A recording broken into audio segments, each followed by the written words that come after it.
We're going to establish a little bit of an argument, if you like, and then we're going to show you some things that are currently now happening inside your body. It's animations, but it very much really shows what's happening. And we're going to, I'm sure, even within a short presentation, if we were ever unsure before, say, oh, this could never be an accident. It couldn't be that way. People have made their statements. The knowledge that some of these people have, some people have turned around and said the universe obeys Kepler's laws.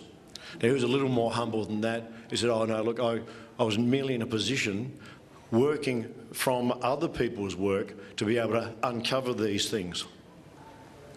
And he believed that people should take notice of that. And actually the things that they were uncovering gave people very good reason to believe in God. Because the people even at these times, a few hundred years ago, that were arguing about the existence of God. The greatest minds at the time said, well, I think you've got every reason to believe in God. Sir Isaac Newton, of all scientists, I guess other than somebody like Albert Einstein, people would know of Sir Isaac Newton, in particular his law of gravity, and perhaps the people who have been involved in mathematics, his calculus. A lot of people don't know that Isaac Newton actually wrote whole Bible commentaries, that he investigated history, he investigated the ideas of prophecy through the Bible as well. And he got into arguments with people even about whether the prophecies were supposed to be a futuristic or an historical idea. And he said that they were historical. That when you track back through history, the prophecies that God's got there, they have unfolded through history. So we're up to this particular point perhaps in these things. He very much had respect for the Word of God. And he indicated that when he was really struggling with an idea that he prayed about those things. Oh, help me, I think I'm on the verge of understanding some of these things. He said, I think I've got answers to prayer here. And the things that I've established, people are taking a lot of notice of. And he read the Bible daily. And he made a statement from the things that he knew at the time. He was able to say, well, atheism is a senseless idea. It doesn't lead you anywhere. It doesn't, people who are still an atheist in their thinking, they haven't really examined the world around about them. And he made those sort of statements. He made statements that we would now. He says, look, I see things that are in a balance and things that seem to be organised to be just right for life as we know it. And he was totally convinced by the observation of his day that this is all purposefully put into place. We have a look now and we can see so much more than he could, things that were purposefully put into place. He wrote very many things. He's got his books of science that people took a lot of notice of. People took less notice of him when he wanted to try to explain to people all of these things actually point to a creative God who is the Lord of all. It wasn't that there is a God, he also believed there was the one God. It was the God of the Bible. There are other people that perhaps people don't know quite as well. Robert Boyle, who's really the founder of modern chemistry as we know it. But he also wanted people to know the Word of God. A lot of things that people would have learned at school to do with Robert Boyle about, we're needing air to be able to breathe, for our own bodies and for combustion. All sorts of things. The common things that we would have in our textbooks and perhaps some common technologies. He was the first one to invent, to say, a match using phosphorus. He understood about you need air or you need some medium to carry sound and it wouldn't travel in a vacuum. A lot of common things that we know and we understand. But he also said to people that there's a God to believe in. Now, an argument that people come up with just to do with these scientists, and we're going to find that it just doesn't hold, is that, well, they lived a few hundred years ago. They didn't know enough. Well, their minds weren't like that at all. They weren't just people who just accepted anything that came their way. We find of Robert Boyle, he was a member of the Royal Society of London for Improving Natural Knowledge. It was really quite a respected organisation, and he, at his instigation, they took up a motto, and I've got it written here on the second to the third line here, nothing merely by authority. And when he was saying that, he said, look, there's a whole heap of things that people believe in science that, there's things that have been handed down to us for a couple of thousand years, and we still believe them because they were stated by Plato or some other philosopher. And people try to make everything fit into that. Well, let's not just believe those things just because it was written in the book. He carried those same ideas over to his areas of understanding the things of God. Just because the priest says so, don't take that up. Nothing merely by authority. These people weren't people who just accepted whatever they were told and said, oh, that's the way I was born into this, I was brought up in this, so therefore I sort of believe this. They questioned all sorts of things in their life. And they were bright people. The people who turn around and say, oh, you know, we've come a long way since then. You know, people know a little bit more, as if in some way their intelligence has improved. Well, you want to do a little bit of a comparison. If you want to compare yourself with Robert Boyle, who could speak both Greek and Latin by the time he went to Eton College at the age of 8 years old. 8 years old. 12-year-old, he was travelling through Europe studying the works of the scientists. Do you know, by the time he was grown up, we would be as children trying to argue about anything with him, the way that it works. He learned Hebrew and Aramaic so he could study the Old Testament in its original languages. We can't turn around to these people and say, oh, well, those are little, you know, beginners, maybe sort of trying hard. It wasn't like that at all. Well, we live in the space age now, and things have progressed quite a bit past there. We know it's actually fulfilment of prophecy. We're living in times of this great increase in knowledge. So much has been accumulated, and we've got access to anything that we want to pursue. And in our knowledge, the things of the world generally and the natural laws, over the last 150 years or so in particular, there's been a great increase in the number of things that have been found that actually help to verify the Bible as the Word of God. And as much as people say it has all sorts of knowledge, what their knowledge has done invariably is given us actually in our day and age more reasons than ever before in history to believe in not only a God, but to believe that the God of the Bible is the author of all things. There are people who have done their various musings about the matters that we know now, and we're going to concentrate on the scientific areas. Stephen Hawking, who people probably would have heard of, arguably one of the greatest minds perhaps ever. We don't really know, but he's a very clever chap. And he's able to manipulate all sorts of numbers and ideas in his mind. And when he sits down and he thinks about things, he says, look, I can describe all of the equations. I know what works. He said, but there seems to be something else in them. And he asked the question at one time, what is it that breathes the fire into the equations and then makes a universe? He is one person who knows that things are in a very, very, very precise balance, and they all work. And he says, why does the universe bother to exist? He says, I don't know the answer to that. We'll get a little follow-on in his statement in just a little while. Well, we have a look at our world and we think, well, actually we're pretty special. When we look at our solar system and the other planets that there are, we think, well, we've got the Earth. It's big, it's colourful, it's nice. Things live on it.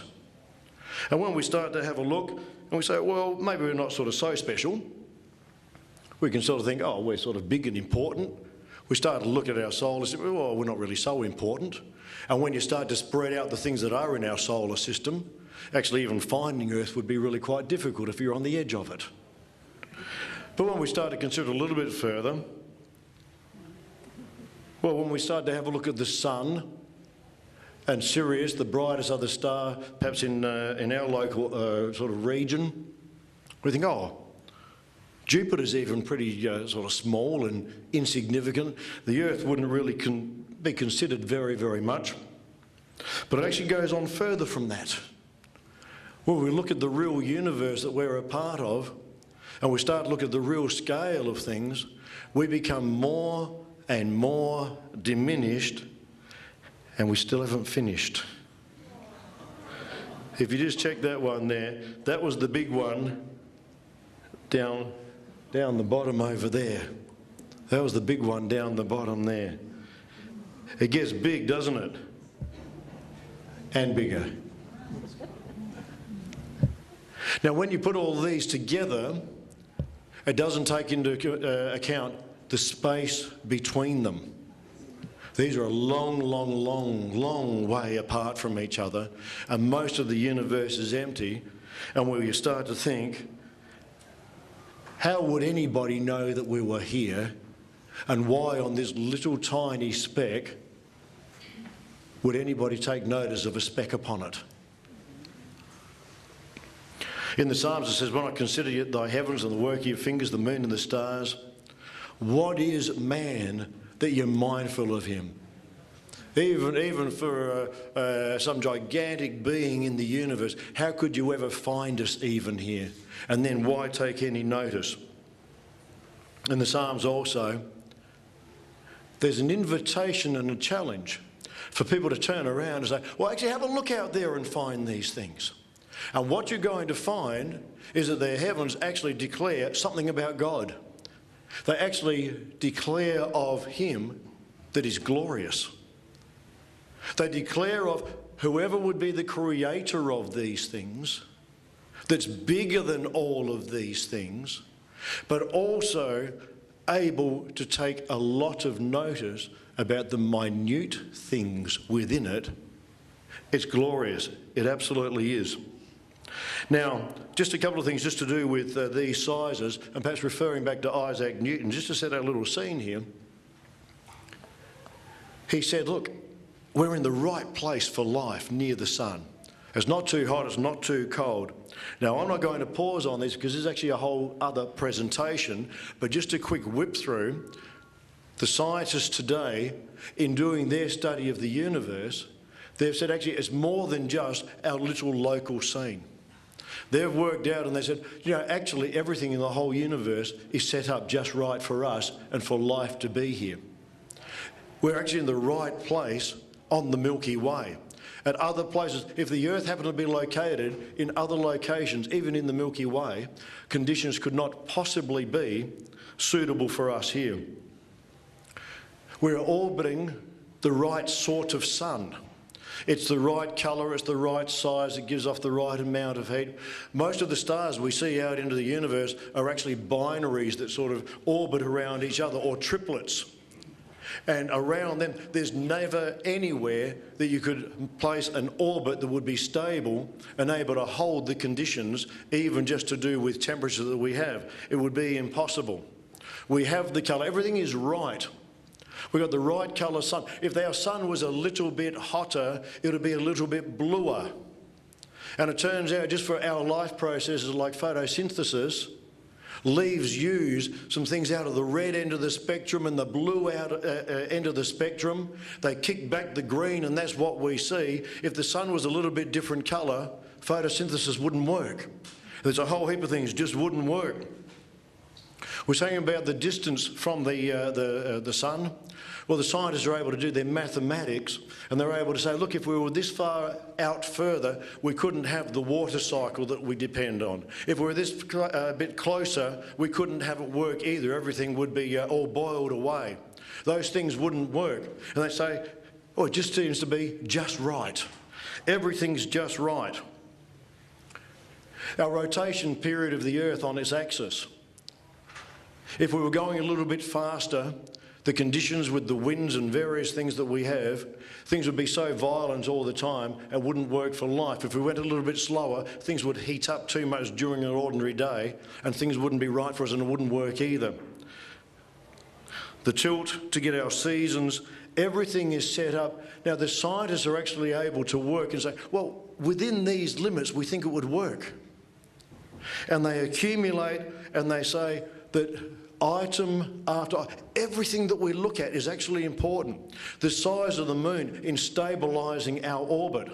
If the moon wasn't there, our orbit would have such a wobble in it then a whole heap of areas would be going through alternative heat strokes and ice ages and all sorts of things. The Earth couldn't maintain life the way that we know it to be. We know that the moon itself causes the tides, and it causes a replenishing and a cleansing around the coastal waters, all sorts of things that are necessary to really maintain all of the food chains that happen on Earth as well. There's all sorts of things. We're just looking at we're getting down to a little bit closer to the Earth itself. The atmosphere itself, the makeup of the gases, the percentages that are there. It doesn't matter what thing you look at, the amount of nitrogen that is there, the amount of oxygen that is there, the amount of ozone that is produced, and all the feedback mechanisms that work together. We see the clouds above the Earth as things, feedback mechanisms. A little example, as things start to get hotter, you get more evaporation of water, you get more cloud formation, you get more reflection of that sunlight. It gives a chance for the Earth to cool down a little bit again, to keep around the right temperature. If it starts to get a little bit too cool, it all rains down, more sunlight comes in. And this all happens over just a very, very, very thin veil over the surface of the Earth. It's a very thin veil. And the scientists have said, well, the percentage of oxygen, the percentage of this, the makeup of this, these layers that are there to protect us, the magnetosphere that we have, all these things, they've worked out that within the limits, it's actually amazing that it all seems to work just here. And they can't actually imagine, I'm not going to go into the numbers, we could, but they actually can't imagine, not that there would be, they might say, oh, there may not be many places in the universe where this would come together to be just right.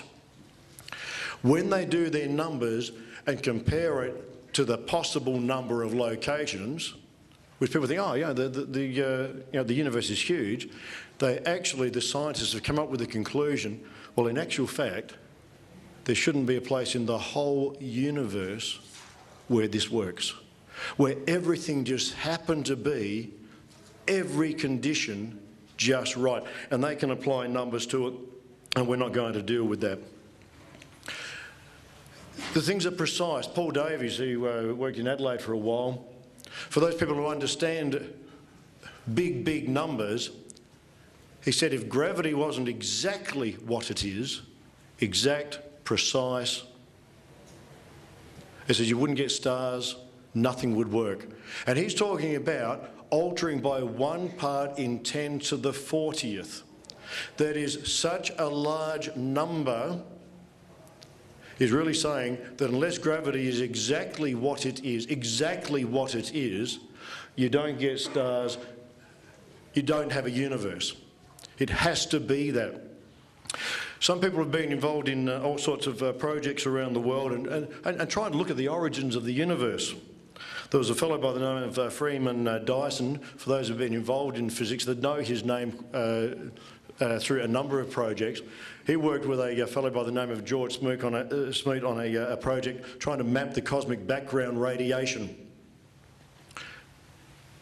And when they saw their findings, a lot of people don't understand what they actually were really looking for, but it actually came up, newspaper headlines at the time said scientists have found God.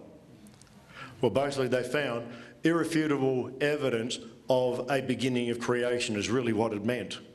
Irrefutable. And he said, and many others have said, the more I examine the universe and the details of its architecture, the more evidence I find the universe, it must have known we were coming. It must have known we were coming because it's deliberately set up for us. Now, the universe is amazing, but what I want to get onto today is about life itself. And it actually turns out when you do all of the numbers and you look at the universe, well, it turns out compared to life, the universe was the easy bit. And today we want to have a look at life, okay? We want to have a look today at the reasons why so many scientists are saying, oh, this is no accident.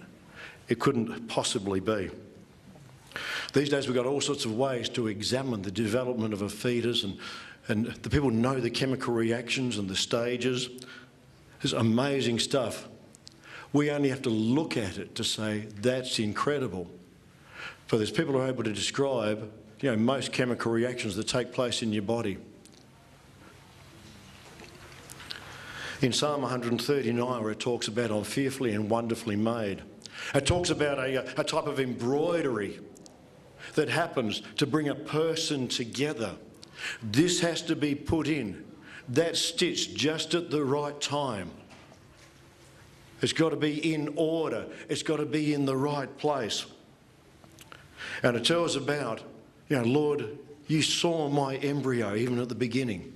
You're involved in all of that. And in your book, all my members are written. You know about every aspect of me. We're starting to find out more and more about every aspect of me. And the more we find, the more we say, wow.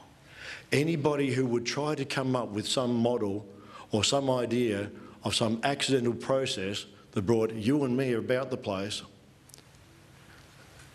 they're actually not thinking it through. It's not good enough to say, oh, they've got a very good imagination. It actually tells you they're not actually thinking it through. They've not really looked at it properly. We want to look at a couple of things. A little challenge that comes from the Bible. Well, it's right in the very beginning. In the beginning, God created the heavens and the earth. As an invitation to all of mankind. Do you want to come and have an argument about that? In this one here, the hearing ear and the seeing eye, the Lord God has made even both of them. These days, the molecular biologists are able to go through from when a bit of light hits you in the eye and go through and stimulates a rod or a cone. They'll tell you the chemical reaction that occurs, which triggers what next chemical reaction, the next one, getting through the optic nerve back into the brain, the next one, and you can look it up on the web if you want to, and you can get the whole sequence of chemical reactions that somehow then triggers something that then they don't really understand. How do we actually form information out of that for ourselves? And how do we get the perception of things? Well, we want to have a look about a couple of little things that happen in our body here today. Now, we want to establish a little principle to start off with. As first, I suppose the phrase was used, irreducible complexity, by a fellow by the name, a living scientist now by the name of Michael Behe. The principle is that if you're going to have something that works, it's no good just having parts of things that work. And he uses the example of a mousetrap. He says, the mousetrap's only got a few parts to it, 4 or 5 bits, you can make a mousetrap. If you miss any one of those bits, you don't have a mousetrap. Or you might have something that looks like a mousetrap, but if it doesn't have a spring, it won't catch any mice. If it doesn't have a base where you can sort of put things together, some sort of scaffold to build them on, where you won't catch any mice, you just have a whole heap of parts, but those parts don't do anything. You can get thousands and thousands of each of the parts, put them in a box and shake them all together as long as you like, and you probably never form a mousetrap. Sorry if I woke you up there, I apologise for that. Don't want to do that. It's only functional if it fits together properly. If one bit is missing, it doesn't work. He says, well, if one bit's missing, it will fail. It won't fail sometimes. It actually must fail 100% of the time. In other words, it can never, ever work. Now, you could have different factories that are making bases and springs and platforms, but if you have no company that makes catches, you still won't have a mousetrap. Or if you have catches that are made somewhere but never delivered for an assembly to take place, you still don't have a mousetrap. Those things just don't work. Now, it turns out that in our body there's a whole heap of things that you've got to have all the bits to put it all together. Now, I want to talk today about one little process, about blood clotting. Now, some people may have looked up some of these things before, but we're going to go through it. It's actually a very complex process, but it's a vital process. Your blood needs to clot. If you cut yourself and it's not able to clot, you'll just bleed out all over the floor. We'll have to pay extra money to get this cleaned afterwards. We'll get into trouble and we've got to sort of take somebody's body away. On the other hand, if for no real reason at all, your blood just decided to clot, we'll be sitting here, we'll finish our presentation, and we'll go and sort of tap somebody, oh, it's time to go, it's time to, oh no, look what happened, their blood just clotted while they were sitting there. Ah, we're going to have to get somebody to help carry them out. Now, it can't be that it's just like a random sort of process. It's actually got to be organised, doesn't it? Otherwise, things just don't work. Now, the way that it works is there is a particular chemical in your blood that is called thrombin.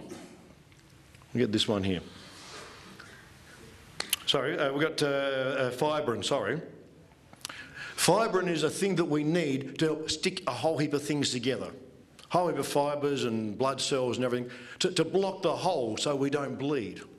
Now, fibrin itself can't already be active and be doing things in your body, or you'd be sitting there clotting all over the place. And that's no good for you. So you need something to trigger it. There's another chemical called thrombin that triggers it. So at the right time, oh, we're going to need a clot here. So the thrombin has to come in and give a little bit of a nudge. Oh, right, okay, blood clot time, voomp, okay, we're safe here. But you can't actually have thrombin itself already active and saying, oh, it's time for a clot. So it needs something else before that called prothrombin that passes on the message. Prothrombin comes along, gives a tap to thrombin and says, look, you've actually got a little job here to do, buddy. Sort of head off there, find the fibrin, get it organised. But yeah, no worries, I'm on my way. And go and do that. Now, you trace the process back. Now, it actually turns out that the trigger mechanism for blood clotting can't actually be inside your bloodstream. The trigger mechanism for your blood clotting is on the outside of cells that are never in contact with your blood. It's only when you actually cut yourself, and so then there's a way for there to be a mixing, and there's like a domino effect then that happens, and eventually you get a blood clot. It turns out that there are 28 different chemicals, different proteins, enzymes that are involved in this what's called a cascade process. If any one of those was not there, you cannot have the process. If you're missing the initial one to do the triggering, nothing happens. If you're missing the last one, nothing happens. If you're missing something along the way, it's like dominoes going through, oh, there's nothing to hit anymore. Now, all of that has to be organised together. We've got a little quote from Charles Darwin. If it could be demonstrated that any complex organ existed which could possibly have been formed by numerous successive slight modifications, he said, I have no theory. It turns out he didn't understand about blood clotting at the time in any way at all. No evolutionist even now has been able to explain how this process could come about. If you get the accidental, as it were, production of every single one of these chemicals, even producing them in the first place and then putting them together, so, we can't actually come up with a story how that could really work. All they say is, we know that it does work, therefore it must have accidentally come together. And that's as much logic as they have. No evolution has been able to explain how the blood clotting process was set up or the clusters of proteins involved come to be inserted all at once, as they would need to be. In the whole process of evolution, there's no good having a whole heap of chemicals sitting around waiting for a time where something useful might make them useful. There's no point in making them. No one on earth has an idea how this came to be, and yet it turns out that this one process is the typical sort of complexity that we're talking about. Typical. Michael Behe insists that the odds of this type of thing, an inactive precursor protein and its activator getting together, that is to say, oh, this one needs to be activated by this one, and this one, its only job would be to activate that one. The chances of that getting together would not be expected to happen even if the universe's 10 billion year life were compressed into a single second and relived every second for 10 billion years. So it's not going to happen. The Darwinians on this cannot give a comment. Another fellow, a one-time atheist, Sir Fred Hoyle, he said, anybody, if you want to sort of think about these sorts of things, think about a Rubik's Cube and think about just getting the solve form just by turning it at random. Well, you might think, well, eventually you might. He said, well, hang on. Think about 10 to the 50th blind people shuffling Rubik's Cubes. 10 to the 50th would be shoulder to shoulder, filling all of our solar system out to Pluto. And all around, shoulder to shoulder, shuffling, shuffling, shuffling. And he says, if you can imagine that at one point, all of them, bang, hit the solved Rubik's Cube, then you've got the chance of this happening.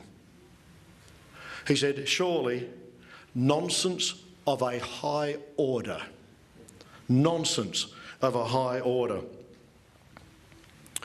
How would the evolutionist respond to this? It's one of my favourites. Oh, this fellow, his statement here is really hard to understand that he would make such a statement. He's actually a brilliant man, George Wild. He actually was the one who investigated and understood about the rods and the cones in the back of our eye and about our processes for seeing things. But when you get people who just don't want to believe in God, he was able to say when it comes to the origin of life on this earth, there are only two possibilities. You see, nobody's thought of any other ones. It was either creation or spontaneous generation. There's no third way. Well, spontaneous generation was disproved over 100 years ago. That leads us to only one conclusion: supernatural creation. But we can't accept that on philosophical grounds. His statement is, I refuse to believe that, is what he said. Therefore, we choose to believe the impossible, that life arose spontaneously by chance. And his last statement, the spontaneous generation of a living organism is impossible, yet here we are, as a result, I believe, of spontaneous generation. Then where do you go from there? You know, there's the law of biogenesis, that life produces life. Nobody has ever come up with any situation where non-life produced life. It just doesn't happen that way. We're going to keep moving because we want to have a look within some simple cells. Do you know, in every little organism that we have, there's an amazing complexity. In this case, for things like bacteria with a little tail that whizzes around and is able to drive them along, people have been able to do their analysis and find it's actually a very, very cleverly little put-together motor. And they're able to talk about the rings in there and the bearings and this bit and that bit and all the things that make it work. They've analysed it, they found, oh, it's driven by a flow of protons, a thing that sort of spins thousands of times every second. It can stop in an instant, throw itself into reverse. It can do all these sorts of things with the smallest, most efficient engine. Now, we said about the chances of throwing some things in a box and shaking up and getting a mousetrap. This is huge. This is the cleverest little engine. The cleverest little engine. The idea of that just assembling itself out of the environment to be useful for something that sort of feels, I need a bit more locomotion. What can I grab? Go to the box of tricks. Oh, put this, and little E. coli, bzzz, away we go. Having a great time. Scientists today, they've analysed, you see, in all of their work, they've analysed stuff and they've said, oh, the more we've analysed, the more reason, for some of them, I've given myself not to believe that this is an accidental process.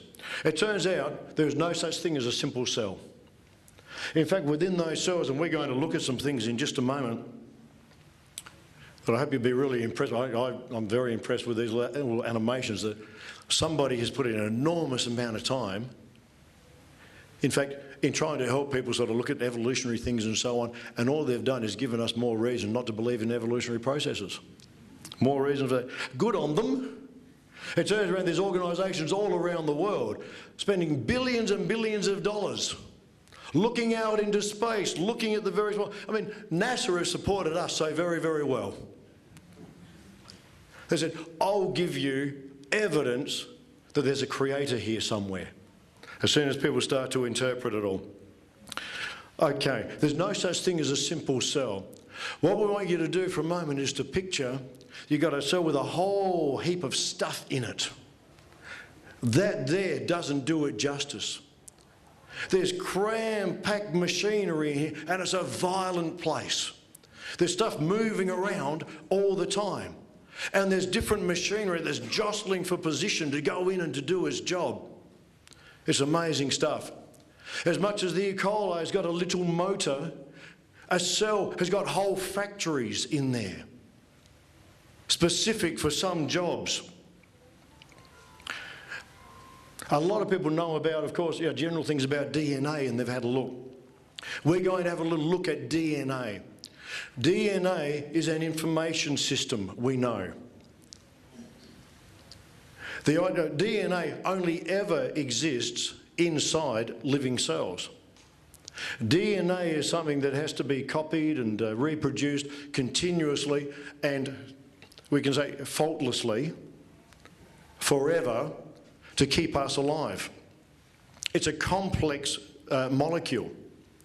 When people have had a look at trying to put together a strand of DNA that would just work, just to get the right chemicals and to have that just work, the chances of everything just falling into place, they're talking about numbers that are like 10 raised to the power of 200 and so on.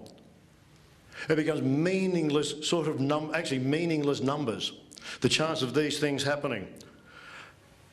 I want to show you some things today about DNA. Now simply our message is here today. There's a lot of machinery and there's a lot of stuff that happens in our body.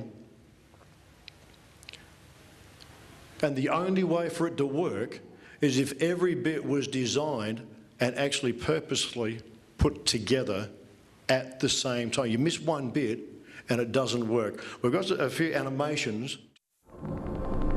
In this animation, we'll see the remarkable way our DNA is tightly packed up, so that 2 meters of this long molecule fits into the microscopic nucleus of every cell. The process starts when DNA is wrapped around special protein molecules, called histones. The combined loop of DNA and protein is called a nucleosome.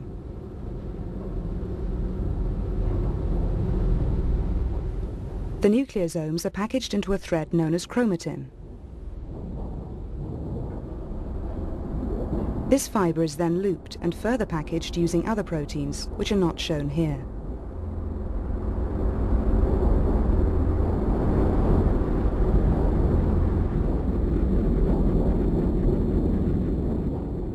The end result is that the DNA is tightly packed into the familiar structures we can see through a microscope. Chromosomes.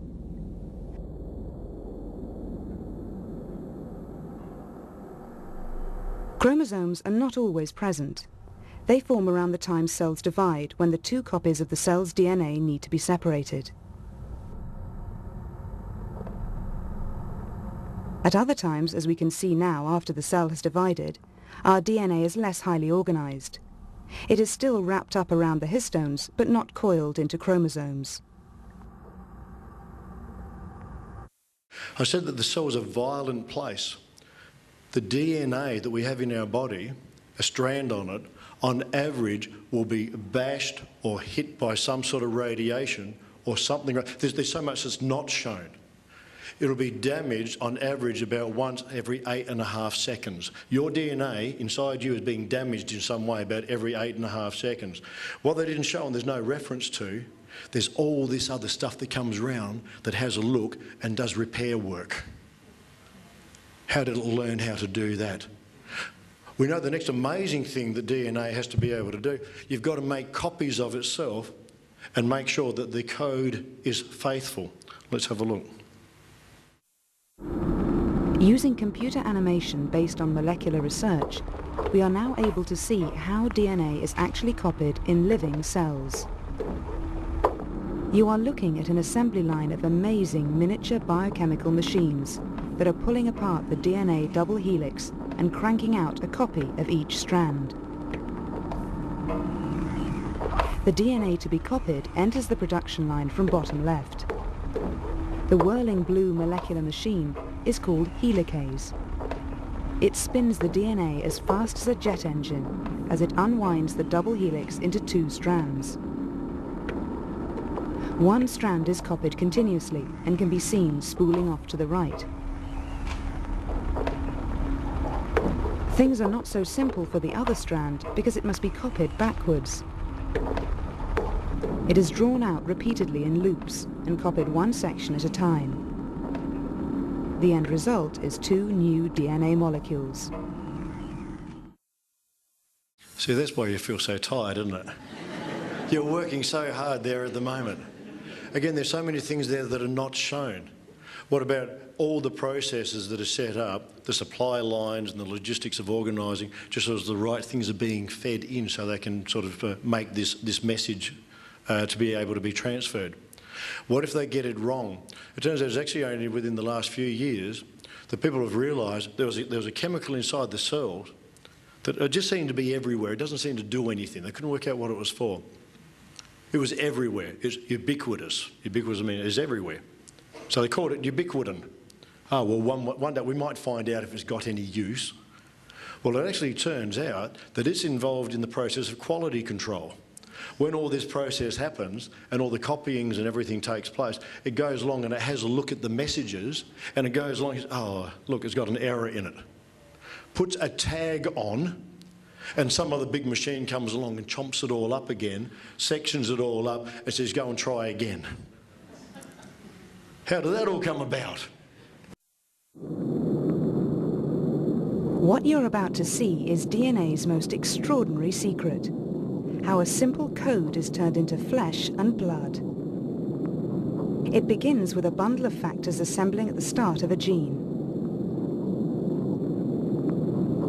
A gene is simply a length of DNA instructions, stretching away to the left here.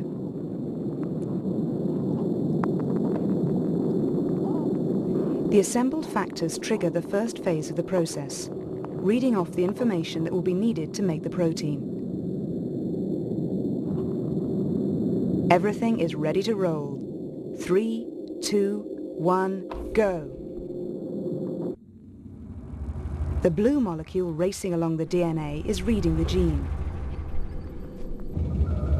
It's unzipping the double helix and copying one of the 2 strands.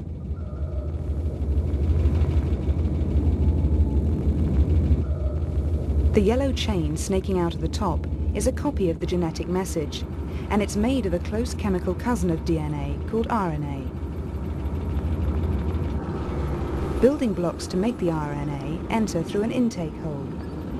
They are matched to the DNA, letter by letter, to copy the A's, C's, T's, and G's of the gene.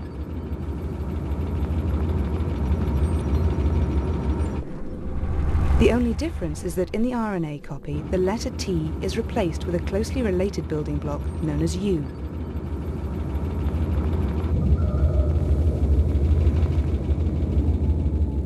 You are watching this process called transcription in real time. It's happening right now in almost every cell in your body.